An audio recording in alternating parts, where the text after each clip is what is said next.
तुला समजूनच झाले प्रॉब्लेम तुमचे.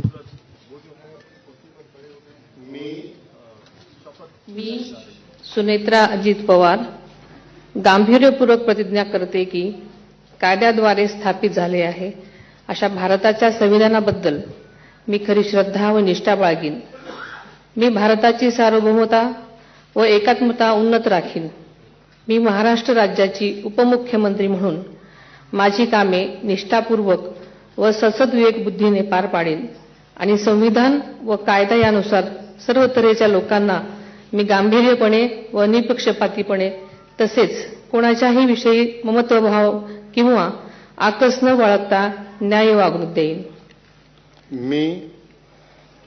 मी सुनेत्रा अजित पवार गांभीर्यपूर्वक प्रतिज्ञा करते की महाराष्ट्र राज्याची उपमुख्यमंत्री म्हणून माझ्या विचारार्थ आणली जाईल किंवा मला ज्ञात होईल अशी कोणतीही बाब अशी उपमुख्यमंत्री म्हणून माझी कामे यथायोग्य पार पाडण्यासाठी आवश्यक असेल ते खेरीज करून एरवी मी कोणत्याही व्यक्तीला किंवा व्यक्तींना प्रत्यक्षपणे वा अप्रत्यक्षपणे कळवणार नाही किंवा त्यांच्याकडे उघड करणार नाही.